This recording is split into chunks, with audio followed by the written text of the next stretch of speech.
Yang saya hormati Bapak Wakil Jaksa Agung dengan segenap pejabat Kejaksaan Agung dan Bapak Ibu sekalian para peserta Kajati dan seterusnya. Yang saya hormati Mas Wali Kota Solo. Saya tadi ngajak teman saya anggota DPR Pak Pariono di mana, dan Bapak Ibu sekalian dari Kompol Cap dan Bapak Ibu sekalian yang saya hormati. Terima kasih atas kesempatan. Jadi mulai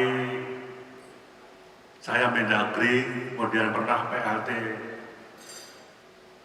Menteri Hukum dan HAM, setiap undangan kejaksaan pasti saya hadir. Tapi yang saya cerita sama Pak Wakil Jaksa Agung, walaupun tidak ada di riwayat hidup, saya bisa seperti ini. Jadi tokoh nasional itu juga awalnya berkat dukungan teman-teman kejaksaan. Walaupun tidak sebagai institusi. Saya masuk Jakarta tahun 86 saya DPR, 87-88 saya maju ketua umum KNP. Itu awalnya. Ketua tim sukses saya kebetulan Jaksa Agung yang bernama almarhum Bapak Soekarto Marmosono. Nah, udahlah. Pak Karton, tangan kanannya Pak Darmono, tim sukses saya, karena saya keluarga TNI Polri ya, saya pernah harus kursus Sospol Abri, baru saya jadi ketua umum KNP. Itu awal-awal. Nah, memang jadi ketua umum KNP itu proses panjang sampai saya jadi sekjen partai. Nasib baik saja. Saya kenal dengan Bapak Jokowi, saya tim sukses Pak Jokowi waktu beliau maju wali kota, ketua tim sukses Pak Jokowi waktu beliau maju gubernur DKI dan menang, dan saya ketua tim sukses Pak Jokowi waktu pertama kali maju presiden dan menang. Nah, itu aja nasib baiknya. Jadi itu awal mula. Presiden Bapak Jokowi dan Pak Ma'ruf Amin, salah satu visi misinya adalah reformasi birokrasi. Secara keseluruhan, termasuk 5 skala prioritas. Karena beliau pengalaman wali kota, pengalaman gubernur, pengalaman presiden 5 tahun, problemnya di masalah birokrasi. Birokrasi yang panjang, perizinan yang sulit, layanan publik yang begitu rumit sekali. Belum lagi pungli-punglinya. Ini problem presiden 5 tahun pertama. Kemudian yang kedua, hasil komunikasi kami diskusi, ya harus ada reformasi birokrasi. Dan ini perlu percepatan. Kalau sampai 2024 nanti tidak selesai dalam tanda petik, ganti presiden, reformasi birokrasi tidak masuk visi misi calon presiden terpilih, yang akan mulai dari nol. Ini perlu percepatan. Memang arahan presiden kepada saya awalnya hanya simpel. Bagaimana proses perizinan mulai dari tingkat paling bawah sampai kementerian lembaga itu cepat terproses. Yang kedua, bagaimana melayani masyarakat itu bisa cepat. Mana yang bayar juga harus jelas. Mana yang biasanya 1 bulan bagi orang setiap seminggu selesai, mana yang mengajukan pengaduan juga untuk cepat sekali. Saya tidak menceritakan bagaimana reformasi birokrasi yang diinginkan oleh Bapak Presiden, tapi intinya memperpendek jalur birokrasi, memperpendek pengambilan keputusan politik pembangunan di semua tingkatan, mempercepat proses perizinan agar pertumbuhan ekonomi daerah dan nasional itu tumbuh, dan percepatan melayani masyarakat. Tolong diputar arahan Bapak Presiden yang menyangkut reformasi birokrasi secara umum.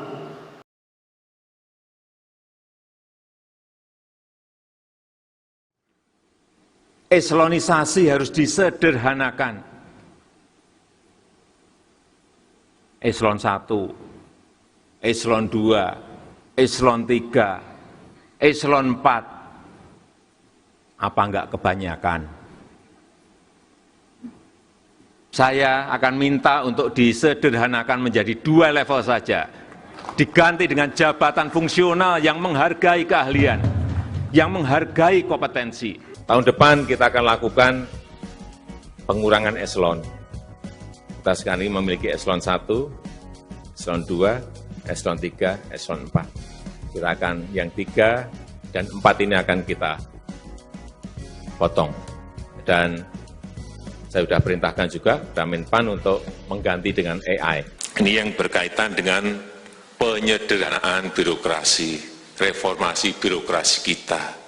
Untuk apa? Agar kita cepat merespon setiap perubahan-perubahan dunia yang ada. Kecepatan, kapal kita ini sudah kapal besar. Birokrasi kita ini juga kapal besar. Sehingga perlu penyederhanaan birokrasi.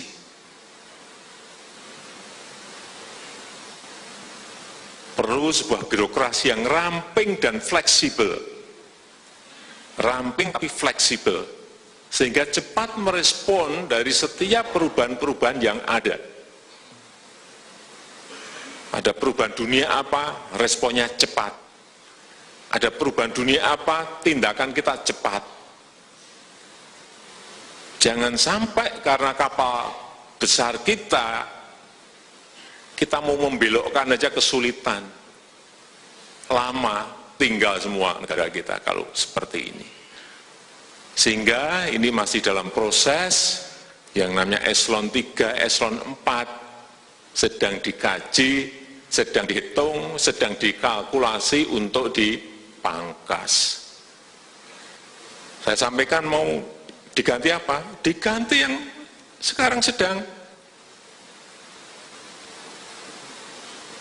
banyak dilakukan oleh negara-negara lain juga baru akan memulai mereka, diganti artificial intelligence AI. Ganti AI.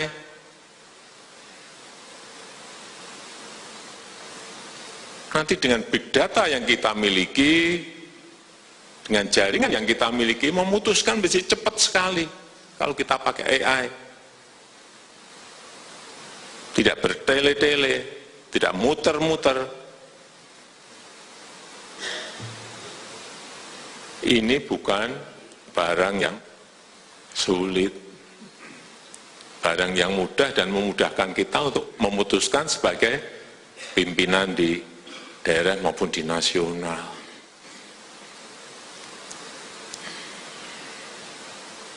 Tapi juga perlu saya sampaikan bahwa ini tidak akan mengurangi income dan pendapatan dari yang terkena pemangkasan. Jangan ada yang khawatir mengenai ini. Setiap kabupaten kota itu mempunyai pelayanan publik yang berkualitas dan terintegrasi. Termasuk kejaksaan negeri juga harus masuk ke sana, kepolisian juga ada, perpajakan ada, imigrasi ada. Memang tadinya khusus pelayanan publik di urusan dasar. KTP, akte kelahiran, akte kematian, cepat, gratis. Dan sekarang sudah mulai melebar bagaimana urusan SIM, perpanjangan SIM, KCM, urusan membuat paspor, urusan ke LP, menengok LP saja harus SIM. Kalau harus bayar ya bayarnya berapa, terbuka. Yang penting waktu, ya kan? Ini saya kira syarat umum, sehingga proses perizinan itu tumbuh dengan baik. Karena apa? Pada saat saya masuk di KPP, ASN yang di luar kejaksaan, di luar kepolisian dan di luar anggota TNI 3 Matra itu 4,2 juta sekian. 4,2 juta sekian itu ini. Yang struktural 11%, yang teknis 15%, yang guru 36%, yang pelaksana 38%. Dari 4,1 lebih ini, yang tenaga administrasi hampir 1,6 juta. Itu yang nggak bisa ngapa-ngapain, itu yang dijadikan guru, jadikan penyuluh, jadikan perawat, jadikan bidan. Tidak profesional.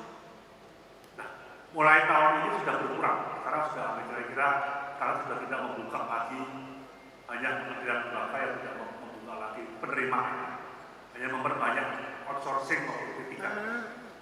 Udahlah kalau urusan, mohon maaf, mungkin supir, cleaning service, satpam, petugas kebersihan, yang outsourcing saja digaji sesuai UMR.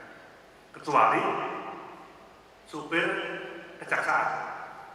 Supir kejaksaan sudah kita setuju diangkat, karena juga sama-sama dengan petugas sipil, bisa lulusan SMA, sama petugas imigrasi di daerah perbatasan. Nah, ini ke depan akan semakin berkurang. Ditambah pandemi COVID ini dengan kerja di rumah, dengan kerja di kantor, itu akan bisa banyak mengurangi.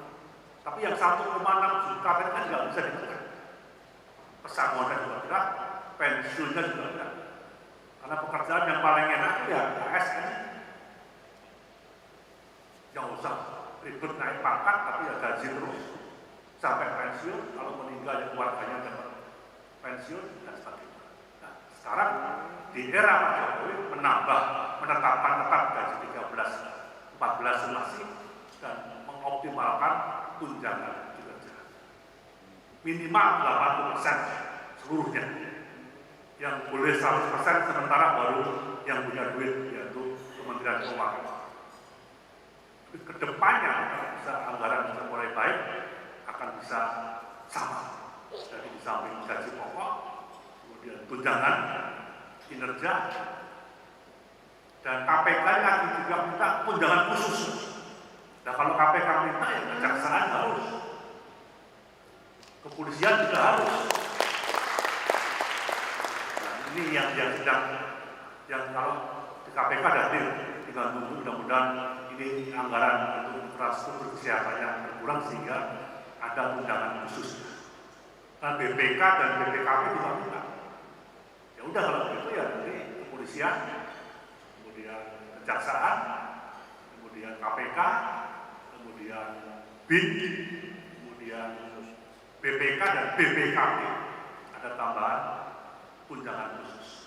Termasuk yang sudah kami persiapkan nanti klaster pertama pada akhir 2023 yang pindah ke ibu kota baru, termasuk kejaksaan juga, jumlahnya 60.000 untuk klaster pertama, termasuk kejaksaan, TNI, Polri, dan ASN. Mudah-mudahan perumahannya siap, karena perumahan dan transportasinya akan disiapkan di ibu kota. Jadi ini komposisi ASN ini yang menjadi pertimbangan kita. Karena apapun yang TNI, Polri, kejaksaan itu nanti sudah menempatkan diri penugasannya di ibu kota baru yang akhir 2023. Ini kan masalah kita. Sedang kami godok apakah nanti di situ ada tingkat Polda, ataukah di ibu kota baru nanti ada tingkat Kajari, atau tingkat Kodam, atau Koran, dan sebagainya. Termasuk yang sedang ditata arahan Presiden akhir tahun itu sudah selesai. Sekarang semua kementerian sudah selesai. Yang kejaksaan, TNI, Polri kami serahkan masing-masing pada 3 lembaga itu untuk menentukan berapa yang dibutuhkan, termasuk BIN, termasuk KPK, dan sebagainya. Jadi ini saya kira bagian konteks daripada reformasi birokrasi. Sebagai lembaga pemerintah dalam melaksanakan fungsi yang berkaitan dengan kekuasaan kehakiman, pada prinsipnya harus dilaksanakan secara merdeka. Ya. Fungsi kejaksaan yang sedemikian strategis, maka kejaksaan sebagai bagian dari birokrasi atau bagian dari aparatur negara juga tidak terlepas dari keharusannya untuk melaksanakan tata kelola reformasi, khususnya di bidang kelembagaan dan tata laksana berdasarkan kewenangannya masing-masing. Ini ada tren kepuasan masyarakat semakin bagus terhadap jaksa. Ini yang harus dibicara. Soal ada tekanan politik, ada gesekan politik, ya tidak masalah.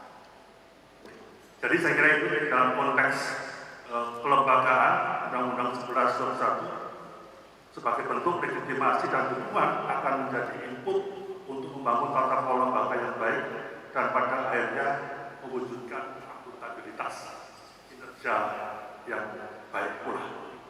Bapak sekalian, saya akan langsung pada kesimpulan. Jadi harapan kami dengan terbitnya Undang-Undang Kejaksaan yang baru, kami mencatat setidaknya ada 8 aspek penguatan dan pembenahan yang dilakukan untuk meningkatkan kapasitas institusi kejaksaan. Walaupun saya hanya pernah mendukung teman-teman kejaksaan, tapi saya juga baru sadar bapaknya ibu saya, kakek saya, jaksa juga ternyata. Jadi dulu jaksa di Lampung, terus pindah ke Pati. Sekarang sudah meninggal. Jadi memang saya kira penting. Jadi pertama, berkaitan dengan usia pengangkatan jaksa dan usia pemberhentian jaksa dengan hormat. Saya kira DPR dan pemerintah sudah telah menyepakati bahwa menjadi jaksa berumur paling rendah 23, paling tinggi 30 tahun. Kemudian disepakati bahwa batas usia pemberhentian jaksa 62 menjadi 66. Ini kalau salah dicek.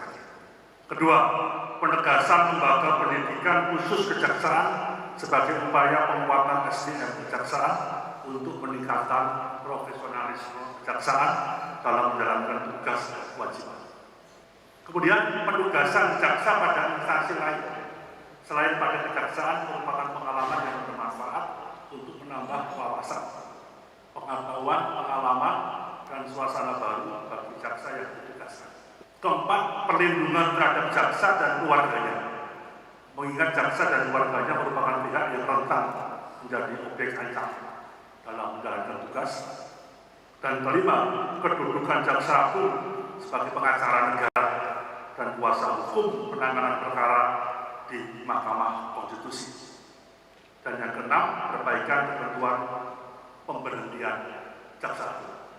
Ketujuh, tugas dan wewenang jaksa diubah dalam undang-undang, diantaranya ialah penambahan wewenang pemulihan aset, lalu kewenangan bidang intelijen penegakan hukum yang pengaturannya tetap menyesuaikan dengan undang-undang yang mengatur mengenai intelijen negara. Selanjutnya, penyelenggaraan kesehatan justisia kejaksaan, melakukan mediasi, melakukan sita, eksekusi, dan seterusnya, dan seterusnya. Kemudian yang terakhir, 8, dalam Undang-Undang Kejaksaan yang baru, dilakukan penyempurnaan tugas dan wewenang jaksa agung sebagai penyesuaian terhadap kebutuhan pelaksanaan tugas dan fungsi kejaksaan yang lebih profesional. Hal ini untuk menjamin kedudukan dan peran kejaksaan dalam melaksanakan kekuasaan negara, terutama di bidang penuntutan. Jadi saya kira demikian dari 8 Undang-Undang Kejaksaan baru dilakukan penyempurnaan tugas dan wewenang jaksa agung sebagai penyesuaian terhadap kebutuhan dan pelaksanaan tugas dan fungsi kejaksaan yang lebih profesional. Hal itu untuk menjamin kedudukan dan peran kejaksaan dalam melaksanakan kekuasaan negara, terutama di bidang penuntutan. Ini jadi bagaimana mengembangkan e-government menuju digital government atau pemerintahan digital, ini yang mengutamakan layanan publik berbasis elektronik dengan berbagai sumber daya aplikasi, sumber daya manusia. Saya kira perubahan fokus pada tata kelola pemerintahan yang semula berfokus pada pemerintah menjadi berfokus pada masyarakat atau dikenal dengan citizen centric.